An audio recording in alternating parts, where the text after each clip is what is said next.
Welcome to another movement lesson in the functional movement series for people with chronic pain. Today we're going to be focusing on improving your ability to squat. Improving your ability to squat. Something we do every day. Every time I get into a chair, I'm sinking into a squat. And every time I get out of a chair, I'm coming up out of a squat. We might be squatting to lift up a laundry basket, might be squatting to get something out of the lower rack in our dishwasher. We're squatting all the time. I want to bring awareness to the squat.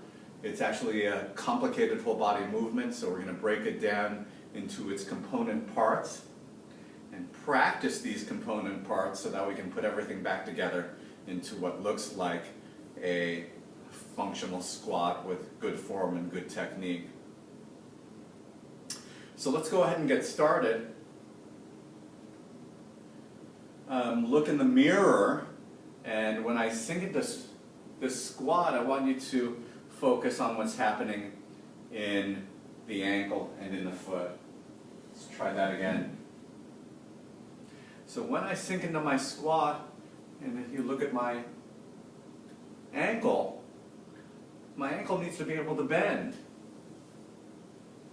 If I've got a stiff ankle, my lower leg isn't going to be able to move forward, and I'm not going to be able to sink into my squat. We all have stiff ankles. We all have stiff calf muscles. It's almost universal. So the first exercise that I'm going to show you today is really just the basic calf stretch. And it's probably an exercise that you're familiar with. I can do it standing behind a chair like this. Get a better view of this in the mirror. I'm in a split stance, so one foot is forward, one foot is back. My front leg is bent, my back leg is straight for the basic calf stretch. I'm grounding the back heel. I'm going to feel some tension in that calf muscle that I'm stretching out. If I need more of a stretch, all I need to do is press the hips forward while keeping that heel grounded. I'll be loading up tension even more on that calf muscle. But I want you to find a comfortable position that you can hold for 20 seconds. Find your breath. Use the breath to relax and soften the calf muscle. And then when you're ready, you can switch over to the other side. It's also useful to look down at your feet. Make sure your toes are pointing straight ahead. Sometimes that back foot turns out, and you're just not going to get as good of a stretch on that calf muscle as when that back foot is pointing straight ahead. So both toes, both feet pointing straight ahead for this calf stretch. Ground the back heel and really work on straightening the knee and finding the right position for your hips so you get a nice comfortable stretch that you can maintain for 20 seconds. At least. These calf muscles can get so tight that it might really require 1 minute or 2 minutes of stretching even, as long as you can get into a nice comfortable position for the stretch. That's one variation of the calf stretch, but I want to show you another variation of the calf stretch that involves making a very simple adjustment. Starting position is the same as before, 1 foot forward, 1 foot back. Another way to get more of a stretch on that calf is to slide that foot back a little bit further. That's optional. But I want you to be able to do a bent knee calf stretch. Here we're actually bending the back knee, shifting the stretch to the lower calf, and we're also flexing the ankle at the same time, stretching the ankle joint capsule, stretching out that Achilles tendon. Go ahead and switch over to the other side.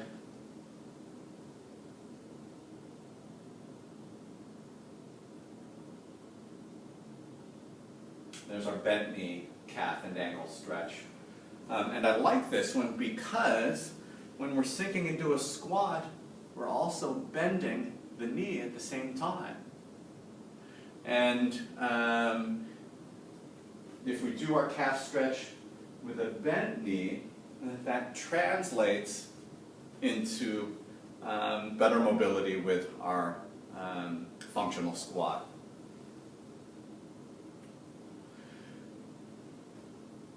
There are some other variations of the calf stretch that you should be aware of.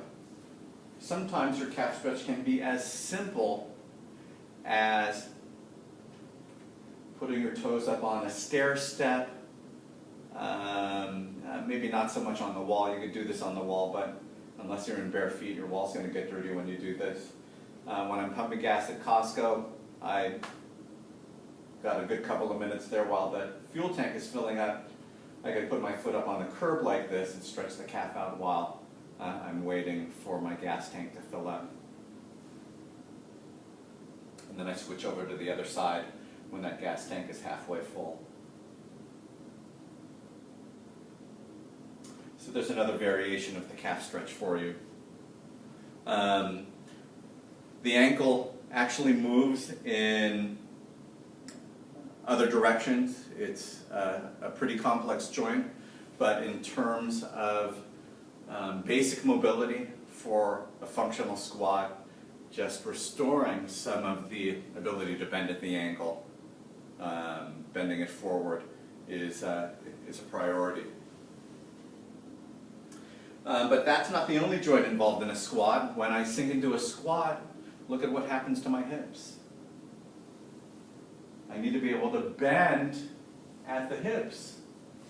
So I'm going to be showing you a series of exercises to help with hip mobility. There's a lot of different exercises for hip mobility, but let's look at a couple. First exercise I'm going to show you is just a basic supported forward fold. When I'm setting myself up for the starting position, I'm sitting on the edge of my chair. I've got my feet and my knees wide, and I think that's an important position. Nobody sinks into a squat with their feet together and their knees together. That looks just plain weird. When we're sinking into a squat, we've got our feet wide, our knees wide, and that's a lot more strong. That's a stronger position, and that's a more stable position.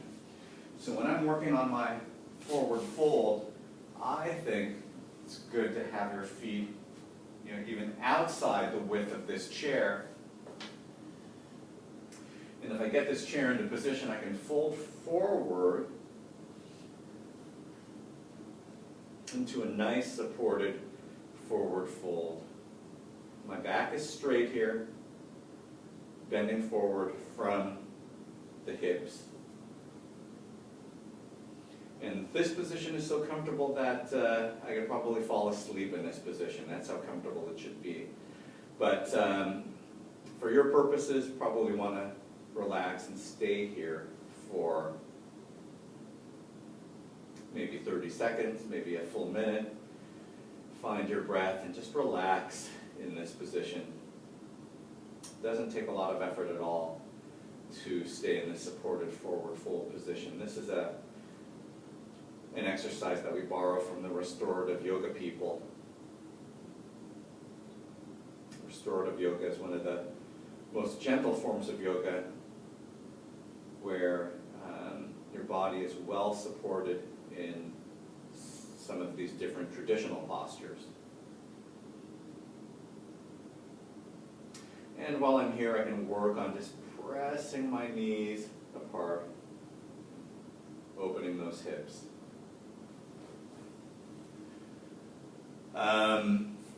If you have the flexibility and capacity to do this, you don't need the chair in front of you. You can take this forward fold all the way down to the floor. If that's too much for you, then just bring it back to your supported forward fold. But some of you are going to feel really good in a full forward fold where you're reaching all the way down to the floor. Maybe you can't quite reach the floor, but you can reach your shoe tops. Maybe you can't reach your shoe tops, but you can rest on your elbows. These are all different varying degrees of folding forward, and they're all good. So find one that works for you. This position really opens up your lower back, so many of you will enjoy the full forward fold. I'm still supported somewhat. I'm not free hanging here. I'm using my hands, my fingertips on the floor to support the upper body.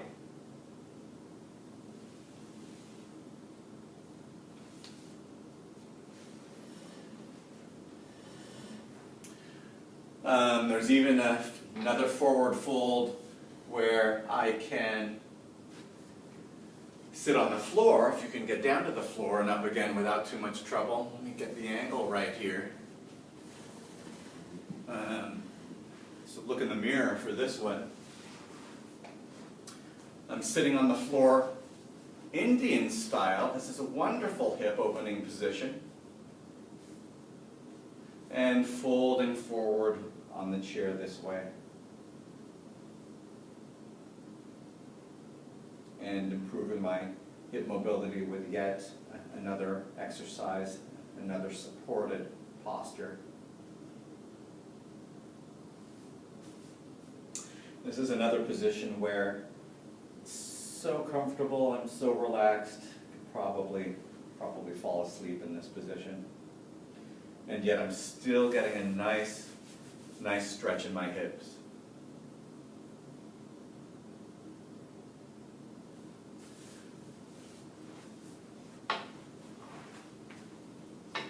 A few more exercises for the hip. If your balance is good, standing with one foot on a chair like this, and pressing the hips forward is a good hip opening exercise. On one side, on the other side, we're really working on bending at the hip. So I can even add a little bit of forward bending from the hip. And I'm really targeting one hip with this stretch.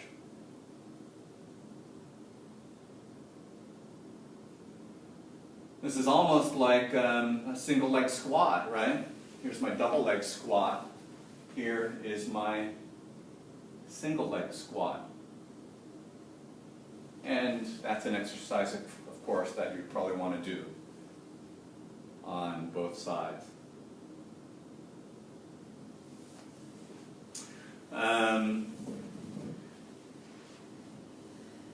That's not the complete hip story, because there's a little bit more that is required of the hip when we sink into a squat. Not only do we need to be able to bend at the hip, but we also need to be able to externally rotate the hip. And there are exercises for that.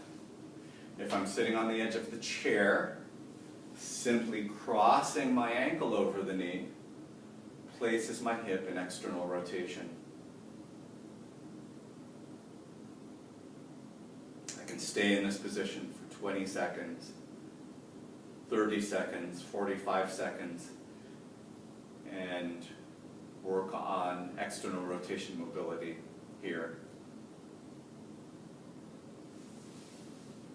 Switch over to the other side.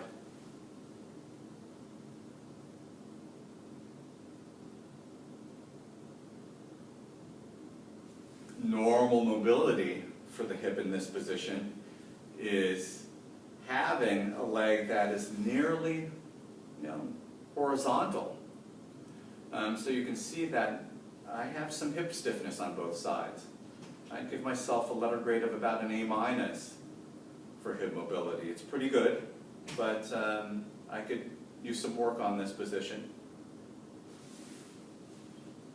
What if I'm not able to cross my ankle over the knee? Maybe I've had a hip replacement or a knee replacement, or some other issues that keep me from crossing the ankle over the knee.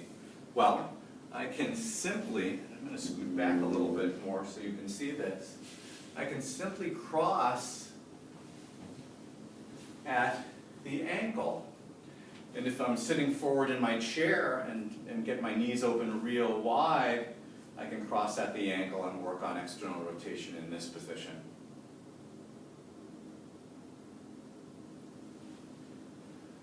If I switch things around so my other ankle is in front, I can do the same thing. I can use my hands for some very gentle overpressure, open up those hips, but that's just an option.